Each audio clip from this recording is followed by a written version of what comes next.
മിശിഹായിൽ സ്നേഹം നിറഞ്ഞവരെ, എന്നെ കേൾക്കുന്ന നിങ്ങളെ എല്ലാവരെയും പിതാവും പുത്രനും പരിശുദ്ധാത്മാവുമായ പരിശുദ്ധ ത്രിയേക ദൈവം സമൃദ്ധമായി അനുഗ്രഹിക്കട്ടെ എന്ന് പ്രാർത്ഥിക്കുന്നു.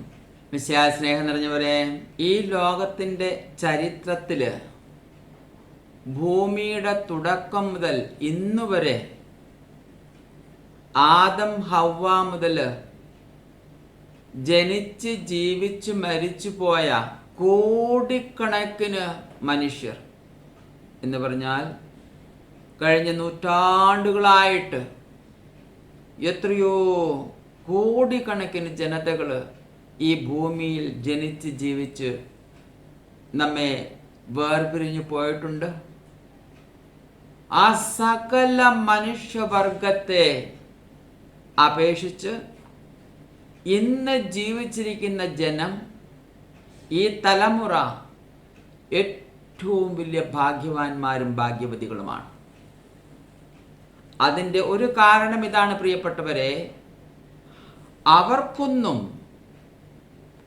തന്നെ സൃഷ്ടിച്ച ദൈവത്തെയോ തന്നെ രക്ഷിച്ചതിൻ്റെ രക്ഷകനായ യേശുക്രിസ്തുവിനെയോ മുഖാമുഖം കാണുന്നതിനുള്ളൊരു ഭാഗ്യം ലഭിച്ചിട്ടില്ല. എന്നാൽ ഇന്ന് ജീവിച്ചിരിക്കുന്ന ആകാശത്തിന് കീഴെ ഏകദേശം 800 കോടിയിൽ കൂടുതലായ ഈ ജനതയ്ക്ക്, അപാലവൃന്ദം ജനതകൾക്ക് തൻ്റെ സൃഷ്ടിതാവിനെയും തൻ്റെ രക്ഷകനെയും മുഖാമുഖം കാണുവാനുള്ള ഏറ്റവും വലിയ മഹാഭാഗ്യം ലഭിക്കുവാൻ പോവുകയാണ്. മാത്രമല്ല, ഓരോ മനുഷ്യനിലുമുള്ള ഏറ്റവും അതിശ്രേഷ്ഠമായ ദൈവം സൃഷ്ടിച്ച ദൈവത്തിൻ്റെ ഭാഗമായ ഭാവിയിൽ കൊച്ചു കൊച്ചു ദൈവങ്ങളാകാൻ പോകുന്ന ആത്മാവിനെ നേരിട്ട് കാണാൻ സാധിക്കും. മനുഷ്യൻ്റെ ആത്മാവിൻ്റെ വില അതെത്ര വലുതാണ്. ഒരു മനുഷ്യനാത്മൻ്റെ ആത്മാവിൻ്റെ വിലയെപ്പറ്റി അല്പമെങ്കിലും മനസ്സിലാക്കിയിരുന്നുവെങ്കിൽ ഈ ലോകത്തിൻ്റെ നൈമിഷികമായ സുഖങ്ങളിൽ പെട്ടുപോവുകയില്ലായിരുന്നു. അവൻ്റെ ചിന്ത, അവളുടെ ചിന്ത എപ്പോഴും തനിക്ക് ഭാവിയിൽ ലഭിക്കാൻ പോകുന്ന ആ അത്യുന്നതമായ പദവി, സ്വർഗത്തിൽ ദൈവത്തോടൊപ്പം ദൈവത്തിൻ്റെ മകനായി മകളായി കൊച്ചു കൊച്ചു ദൈവങ്ങളായി ജീവിക്കുവാനുള്ള ആ മഹാഭാഗ്യത്തെക്കുറിച്ച് ചിന്തിച്ച് സകലവിധ പാപങ്ങളിൽ നിന്ന് ഒഴിഞ്ഞു മാറി ദൈവത്തിൻ്റെ നിയമങ്ങളും കൽപ്പനകളും കൃത്യമായി പാലിച്ചുകൊണ്ട് ദൈവത്തെ പ്രീതിപ്പെടുത്തി മുന്നോട്ട് പോകുമായിരുന്നു. സ്നേഹം നിറഞ്ഞവരെ, അതിനാൽ ജീവിതം അങ്ങേറ്റം ഗൗരവത്തോടുകൂടി എടുക്കേണ്ട സമയമാണ്. മുന്നോട്ടുള്ള ഓരോ സെക്കൻഡും, ഓരോ മിനിറ്റും, ഓരോ മണിക്കൂറും, ഓരോ ദിവസവും, ഓരോ ആഴ്ചയും, ഓരോ മാസവും വളരെ വളരെ പ്രധാനപ്പെട്ടതാണ്. ദൈവം സകല മനുഷ്യർക്ക് വേണ്ടി നൽകുവാൻ പോകുന്ന ഈ മഹാഭാഗ്യം അതതിൻ്റെ പൂർണ്ണതയിൽ സ്വീകരിക്കുന്നതിന് വേണ്ടിയും അനുഗ്രഹീതരായിത്തീരുന്നതിന് വേണ്ടിയും നാം ഒരുങ്ങേണ്ടിയിരിക്കുന്നു. പ്രിയപ്പെട്ടവരെ, നാം ഒരുങ്ങേണ്ടിയിരിക്കുന്നു. നമുക്കറിയാം, പെന്തക്കോസ്താ തിരുനാളില് സ്ലീഹന്മാരുടെ മേലും പരിശുദ്ധ കന്യകാമാതാവിൻ്റെ മേലും പരിശുദ്ധാത്മാവ് അതിശക്തമായി എഴുന്നള്ളി വന്നു. അങ്ങേറ്റം കുറവുകളും കുറ്റങ്ങളും ന്യൂനതകളും ഉണ്ടായിരുന്ന, പേടിച്ച് വിറച്ച് കഴിഞ്ഞിരുന്ന ആ ശിഷ്യന്മാർ നോക്കുക, പരിശുദ്ധാത്മാവ് അവരിൽ വന്ന് നിറഞ്ഞപ്പോൾ പ്രിയപ്പെട്ടവരെ, അവർ അസാധാരണ മനുഷ്യരായി മാറിയില്ലേ? ഈ ശിഷ്യന്മാരിൽ പലർക്കും എന്തിനു പറയുന്നു, ആദ്യത്തെ മാർപ്പാപ്പായായ പത്രോസ്ലീഹായ്ക്ക് എഴുത്തും വായനയും ഒന്നും അറിയില്ലായിരുന്നു. 2 വാക്ക് പറയാൻ അറിഞ്ഞുകൂടായിരുന്നു. അതേ അപ്പസ്തോലനാണ് തൻ്റെ ആദ്യത്തെ വചന പ്രഘോഷണത്തില് 3000 പേരെ മനസ്സാന്തരപ്പെടുത്തിയത്. ദൈവത്തിൻ്റെ ആത്മാവിൻ്റെ ശക്തി നോക്കുക പ്രിയപ്പെട്ടവർ. അതിശക്തമായ കൊടുങ്കാറ്റും ഭൂമികുലുക്കവും അതേ തുടർന്ന് അഗ്നിനാവുകളിലൂടെ അവരുടെ മേൽ ഇറങ്ങി വന്ന പരിശുദ്ധാത്മാവ് അവിടെ കൂടിയിരുന്ന എല്ലാവരും തന്നെ അവിടെ ഒന്നിച്ചുകൂടി എന്താണ് സംഭവിച്ചതെന്നറിയാൻ. എന്നാൽ ഓർക്കുക, വരാൻ പോകുന്ന മഹാമുന്നറിയിപ്പിന്റെ സമയത്ത് ദൈവമയക്കുന്ന പരിശുദ്ധാത്മാവ് പെന്തക്കോസ്താ നാളില് ശിഷ്യന്മാരുടെ മേൽ വന്ന പരിശുദ്ധാത്മാവിന്റെ ശക്തിയുടെ 10,000 ഇരട്ടി ശക്തിയോടുകൂടി ആയിരിക്കും പരിശുദ്ധാത്മാവ് വരിക. അതെ, ദൈവത്തിൽ വിശ്വസിക്കുന്ന എല്ലാവരെയും, സന്മനസ്സുള്ള എല്ലാവരെയും, രക്ഷ നേടാൻ ആഗ്രഹിക്കുന്ന എല്ലാവരെയും പരിശുദ്ധാത്മാവ് മറ്റൊരു അസാധാരണ വ്യക്തിയാക്കി മാറ്റും. ഞാൻ വിചാരിക്കുകയായിരുന്നു, ദൈവമേ, ആ വരാൻ പോകുന്ന മഹാസംഭവത്തെ പറ്റി ജനങ്ങളെല്ലാം അറിഞ്ഞിരുന്നെങ്കിൽ, ലഭിക്കാൻ പോകുന്ന വലിയ അനുഗ്രഹത്തെ പറ്റി വ്യക്തമായി മനസ്സിലാക്കിയിരുന്നെങ്കിൽ, ചാക്കൊടുത്ത് ചാരം പൂശി ഉപവസിച്ച് പ്രാർത്ഥിക്കുമായിരുന്നു എല്ലാവരും. അത്ര വലിയ അനുഗ്രഹമാണ് പ്രിയപ്പെട്ടവരെ ലഭിക്കുവാൻ പോകുന്നത്. നാം എന്തുമാത്രം ഒരുങ്ങുന്നുവോ അതനുസരിച്ച് ആ ദിവസം ദൈവത്തിൻ്റെ അത്യുഗ്രമായ സ്നേഹത്താൽ എല്ലാവരും നിറയും, പുതിയ സൃഷ്ടിയായി മാറും.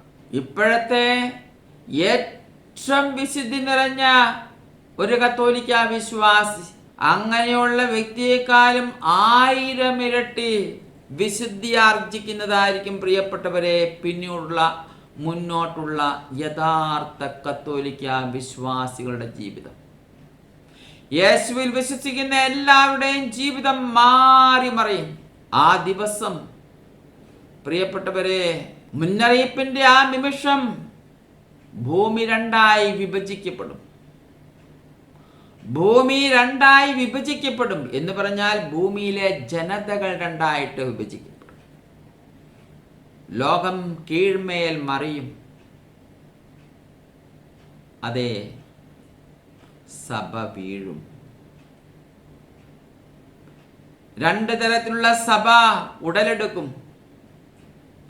ഒന്ന്, സംഖ്യയിൽ കൂടുതലുള്ള വ്യാജസഭയും, രണ്ടാമതായി അതേ സംഖ്യയിൽ കുറവുള്ള അവശിഷ്ട സഭയും. അവശിഷ്ട സഭയിലെ ആ വിശ്വാസ സമൂഹം ആദിമകാല ക്രിസ്ത്യാനികളെക്കാൾ എത്രയോ ആയിരക്കണക്കിന് ഇരട്ടിയായി ശോഭിക്കുന്നവരായിരിക്കും പ്രിയപ്പെട്ടവരെ. അതെ, ശരിക്കും വിശുദ്ധ ജീവിതം നയിക്കുന്നവർ, ചിന്തയിൽ പോലും പാപം ചെയ്യാത്ത വിശുദ്ധ ഗണം, ദൈവത്തിന്റെ സകല കൽപ്പനകളും നിയമങ്ങളും കൃത്യമായി പാലിച്ചുകൊണ്ട്, എല്ലാറ്റിലും ഉപരിയായി ദൈവത്തെ സ്നേഹിച്ചുകൊണ്ട്, തന്നെ പോലെ മറ്റുള്ളവരെ സ്നേഹിച്ചുകൊണ്ട്, അവിടുത്തെ നിയമം കൃത്യമായി പാലിച്ചുകൊണ്ട് ജീവിക്കുന്ന ഒരു വിശുദ്ധ സമൂഹം അന്നു മുതൽ ഉടലെടുക്കും. അതിനാവശ്യമായ എല്ലാവിധ കൃപാവര ദാനങ്ങളും പരിശുദ്ധാത്മാവ് നൽകും. ഒരു സന്മനസ് ആവശ്യമാണ്.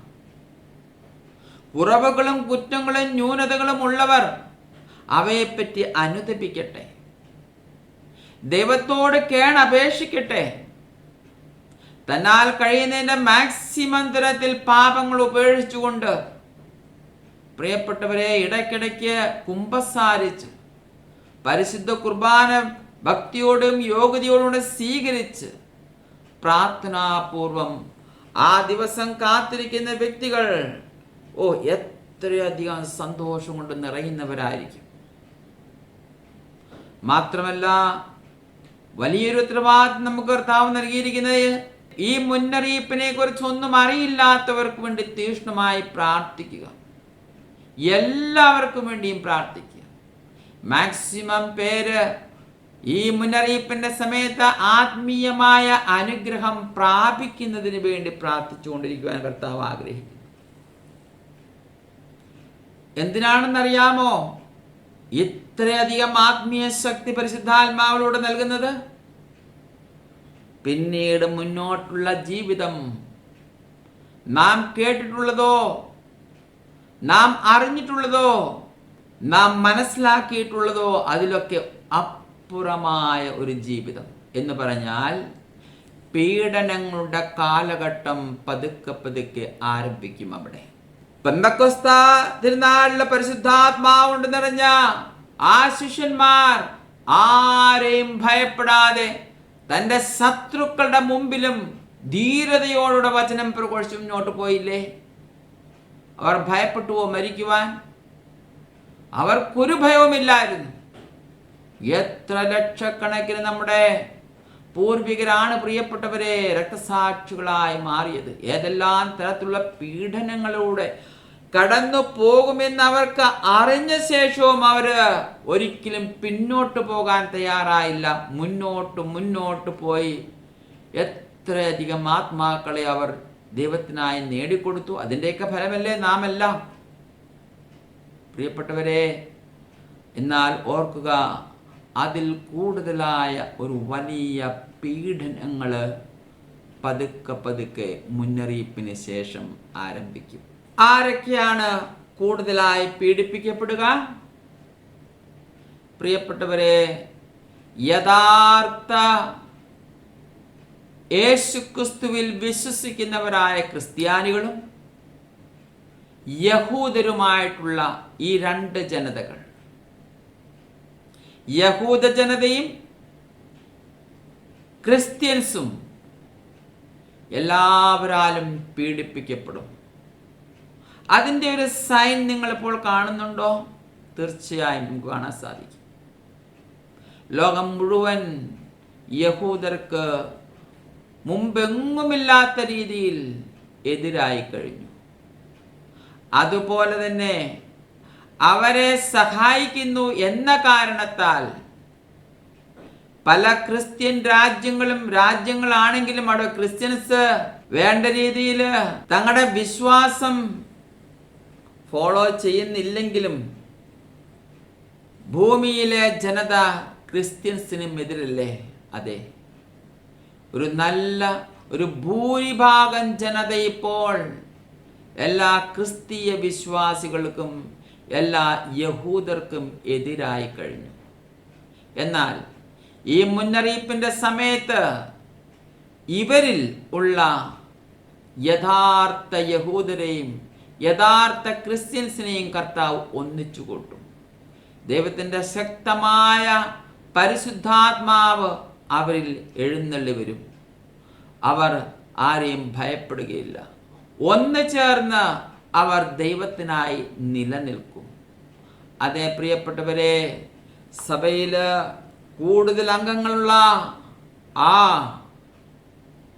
സഭയിലെ അംഗങ്ങളായിരിക്കും, ലോകത്തിലെ ജനതകളായിരിക്കും കത്തോലിക്ക ക്രിസ്തീയ വിശ്വാസികളെയും യഹൂദരെയും പീഡിപ്പിക്കുക. നാം അതിനെപ്പറ്റി വെളിപാടിൻ്റെ പുസ്തകത്തിൽ വായിക്കുന്നുണ്ട്. നമുക്കൊന്ന് കേൾക്കാം. 11-ാം അധ്യായം 2 മുതലുള്ള വാക്യങ്ങൾ. ദേവാലയത്തിൻ്റെ മുറ്റം അളക്കേണ്ട, കാരണം അത് ജനതകൾക്ക് നൽകപ്പെട്ടതാണ്. 42 മാസം അവർ വിശുദ്ധ നഗരത്തെ ചവിട്ടിമെതിക്കും. ചാക്കുടത്ത് 1260 ദിവസം പ്രവചിക്കാൻ ഞാൻ എൻ്റെ 2 സാക്ഷികൾക്ക് അനുവാദം കൊടുക്കും. പ്രിയപ്പെട്ടവരെ, ഇവിടെ ഈ 2 സാക്ഷികളാണ് യഹൂദ ജനതയും ക്രിസ്ത്യൻ ജനതയും. അവർ ഭൂമിയുടെ നാഥന്റെ മുമ്പിൽ നിൽക്കുന്ന 2 ഒലീവ് മരങ്ങളും 2 ദീപപീഠങ്ങളുമാണ്. ആരെങ്കിലും അവരെ ഉപദ്രവിക്കുവാൻ ഇച്ഛിച്ചാൽ അവരുടെ വായിൽ നിന്ന് അഗ്നി പുറപ്പെട്ട് ശത്രുക്കളെ ദഹിപ്പിച്ചു കളയും. അവരെ ഉപദ്രവിക്കുവാൻ പുറപ്പെടുന്നവർ ഇങ്ങനെ കൊല്ലപ്പെടണം. നാം കാണുന്നില്ലേ, ചില പ്രവാചകന്മാർ അവർ പറഞ്ഞാൽ പറഞ്ഞതായിരുന്നു. എലിയാ പ്രവാചകനെ പറ്റിയും എലീഷ പ്രവാചകനെ പറ്റിയും നമുക്കറിയാം. എലിയാ പ്രവാചകൻ എന്ന് രണ്ടിരട്ടിയായി ആത്മീയ ശക്തി സംഭരിച്ച എലീഷ പ്രവാചകനെ കളിയാക്കിയ കുട്ടികളെ എലീഷ പ്രവാചകൻ ശപിച്ചു. നാം കാണുന്നുണ്ട്. ഉടൻ തന്നെ വനത്തിൽ നിന്ന് 2 കരടി ഇറങ്ങി അവരെ എല്ലാം ചീന്തിക്കളഞ്ഞതാണ്. ഇതുപോലെ ഇതിൽ കൂടുതലായി മുന്നറിയിപ്പിന് ശേഷം യഥാർത്ഥ ക്രിസ്തീയ വിശ്വാസികളും യഹൂദരും ഇതുപോലെ ആത്മീയ ശക്തി നിറഞ്ഞവരായിരിക്കും.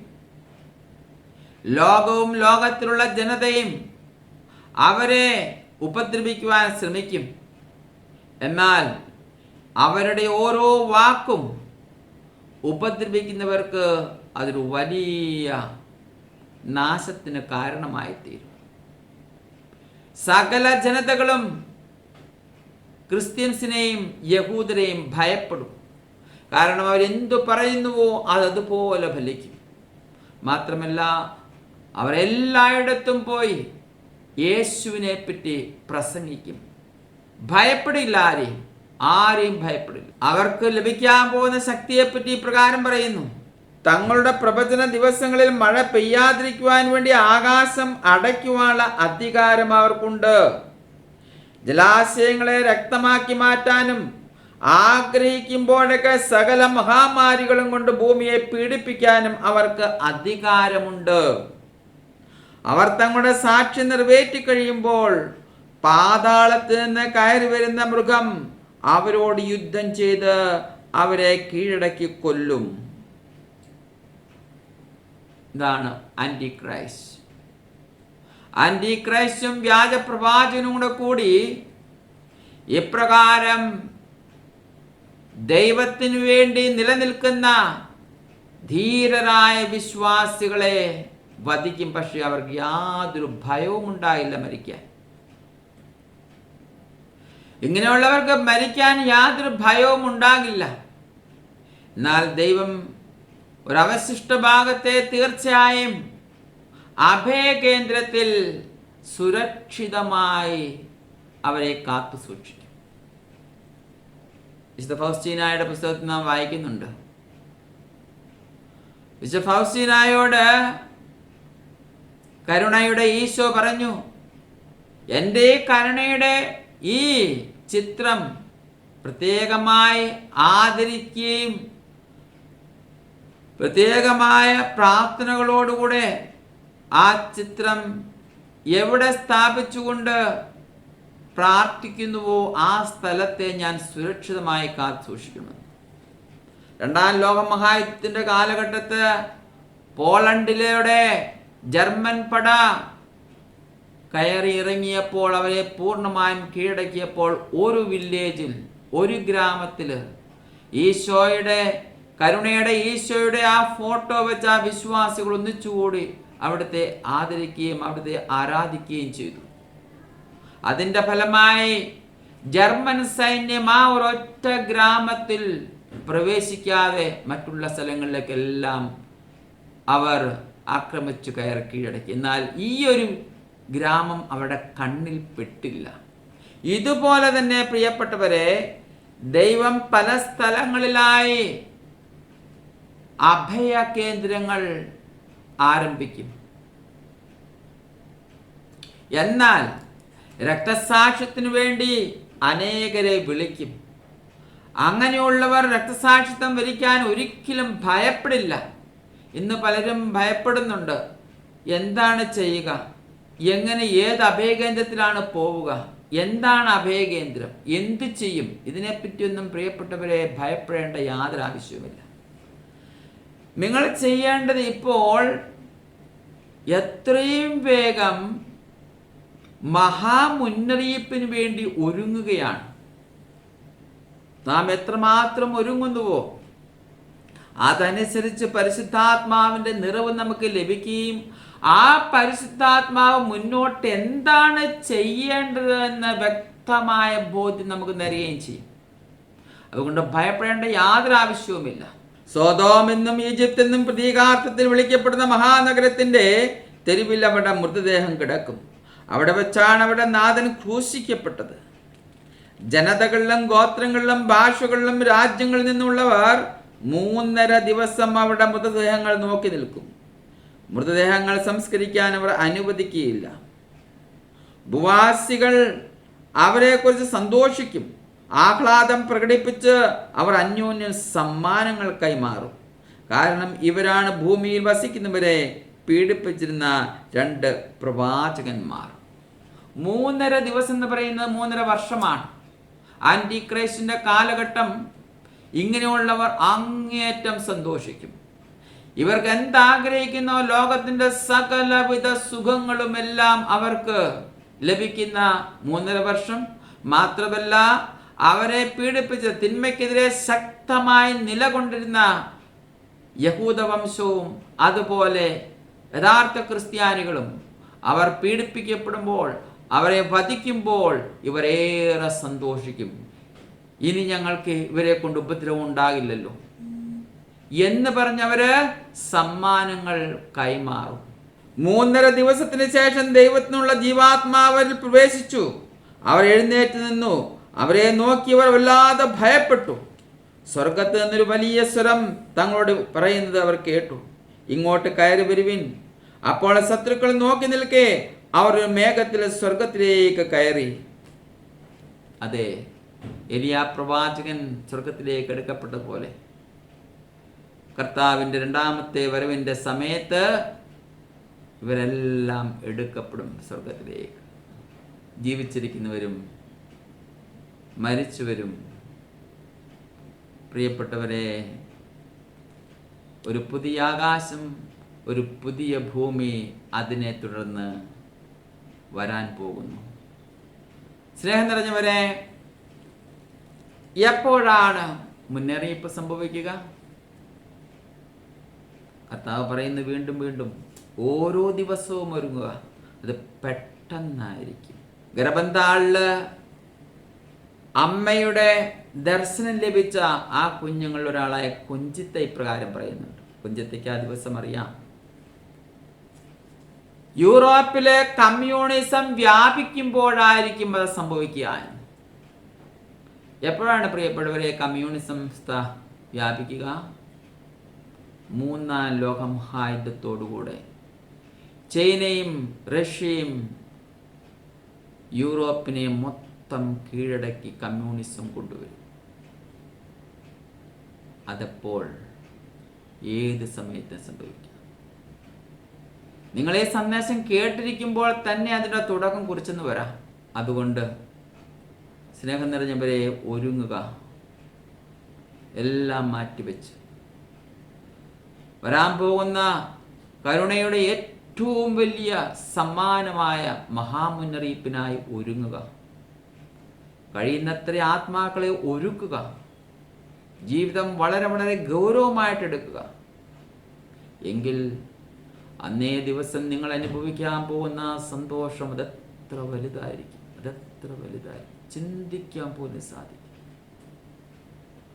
പ്രിയപ്പെട്ടവരെ, മരിക്കുന്ന സമയത്ത് ഒരു മനുഷ്യന് മരിക്കുന്ന സമയത്ത് ആത്മാവ് ഈ ശരീരത്തിന് വേർപെട്ട് കഴിയുമ്പോൾ ആ ആത്മാവിന് ലഭിക്കുന്ന ജ്ഞാനം അതെത്ര വലുതാണ്. ഇപ്പോൾ നമുക്ക് 100 കിലോമീറ്റർ അകലെ വരെ കാണാൻ സാധിക്കുമെങ്കിൽ ആ ആത്മാവിനിപ്പോൾ ലോകം മുഴുവൻ കാണാം, സ്വർഗം കാണാം, എല്ലാം കാണാം, സത്യം മനസ്സിലാക്കാം. അതുപോലെ തന്നെ മുന്നറിയിപ്പിന്റെ സമയത്ത് വലിയ ജ്ഞാനം എല്ലാവർക്കും ലഭിക്കും. സത്യം വ്യക്തമായി മനസ്സിലാക്കപ്പെടും. ഒരിക്കലും സത്യം മനസ്സിലാക്കിയാൽ പ്രിയപ്പെട്ടവരെ പിന്നെ ഒരിക്കലും പിന്നോട്ട് പോകില്ല. മുന്നോട്ട് മുന്നോട്ട് മുന്നോട്ട് മാത്രമല്ല തന്നെയും തൻ്റെ കൂടെയുള്ളവരെയും കുടുംബാംഗങ്ങളെയും താനുമായി ബന്ധപ്പെടുന്നവരെ മറ്റെല്ലാവരെയും മുന്നോട്ട് നയിക്കുന്നതിന് ഓരോരുത്തരും ആത്മാർത്ഥമായി അതിന് തയ്യാറാകണം. എന്നാൽ പ്രിയപ്പെട്ടവരെ, പീഡനങ്ങളുണ്ടാവും. ആ പീഡനങ്ങളെ അഭിമുഖീകരിക്കുന്നതിനുള്ള ശക്തി ലഭിക്കുവാൻ ഇപ്പോഴേ പ്രാർത്ഥിക്കുക. അപ്പോൾ എന്തുമാത്രം പരിശുദ്ധാത്മാവ് നമ്മിലേക്ക് വരുന്നുവോ ആ ദിവസം അതനുസരിച്ച് ശക്തി നമുക്ക് ലഭിക്കുകയും എത്ര വലിയ പീഡനങ്ങൾ ഉണ്ടായാലും അവയെല്ലാം അതിജീവിക്കുവാനുള്ള ശക്തി കർത്താവ് നമുക്ക് തരികയും ചെയ്യും. അതുകൊണ്ട് പ്രിയപ്പെട്ടവരെ, ധൈര്യമായിരിക്കുക, ഒരുങ്ങുക. ദൈവം സമൃദ്ധമായി നമ്മെ എല്ലാം അനുഗ്രഹിക്കട്ടെ എന്ന് പ്രാർത്ഥിക്കുന്നു. പ്രിയപ്പെട്ടവരെ, എനിക്ക് വേണ്ടി പ്രത്യേകം പ്രാർത്ഥിക്കണം. പല പ്രാവശ്യം ഞാൻ പറഞ്ഞിട്ടുണ്ട്. ഈ സന്ദേശം നിങ്ങൾക്ക് ലഭിക്കുന്നതിനുള്ള ഒരു തടസ്സം പ്രാർത്ഥനയുടെ കുറവാണ്. എനിക്ക് ഒത്തിരിയേറെ ബുദ്ധിമുട്ടുകളുണ്ട്. മാത്രമല്ല, ഉത്തരവാദിത്തം കൂടിക്കൂടി വരികയാണ്. ഈ അടുത്ത നാളിൽ 3-ാം പ്രാവശ്യവും ഇടവകയുടെ വികാരിയായിട്ട് എന്നെ നിയമിച്ചു. അതോടുകൂടെ വീണ്ടും ഉത്തരവാദിത്തം കൂടി. മറ്റ് പല ജോലികൾ, ധ്യാനം, കർത്താവ് തന്ന ചില പാവപ്പെട്ട കുഞ്ഞുങ്ങളുണ്ട്. ചിലവരുടെ വിവാഹം നടന്നു. അടുത്ത മാസം ഒരു പാവപ്പെട്ട ഒരു പെൺകൊച്ചിൻ്റെ കല്യാണമാണ്. അത് നടത്തി കൊടുക്കണം. പലതരത്തിലുള്ള ഇങ്ങനെയുള്ള കാര്യങ്ങളും ഉത്തരവാദിത്വങ്ങളും എല്ലാം ഉള്ളത് കാരണം പ്രിയപ്പെട്ടവരെ, നിങ്ങളുടെ പ്രത്യേക പ്രാർത്ഥനാ സഹായം ഞാൻ യാചിക്കുകയാണ്. ദൈവം നിങ്ങളെല്ലാവരെയും സമൃദ്ധമായി അനുഗ്രഹിക്കട്ടെ എന്ന് പ്രാർത്ഥിച്ചുകൊണ്ട് പരിശുദ്ധ കന്യകാമാതാവിൻ്റെയും വിശുദ്ധ യോസേപ്പ് പിതാവിൻ്റെയും സകല വിശുദ്ധയുടെയും മാലാഖമാരുടെയും പ്രത്യേക ആശക്തിയോടെ പിതാവായ ദൈവത്തിൻ്റെ സ്നേഹവും പുത്രനായ ദൈവത്തിൻ്റെ കൃപയും പരിശുദ്ധാത്മാവിൻ്റെ സഹവാസവും നിങ്ങളെല്ലാവരുടെയും കൂടി ഉണ്ടായിരിക്കട്ടെ, ഇപ്പോഴും എപ്പോഴും എന്നേക്കും.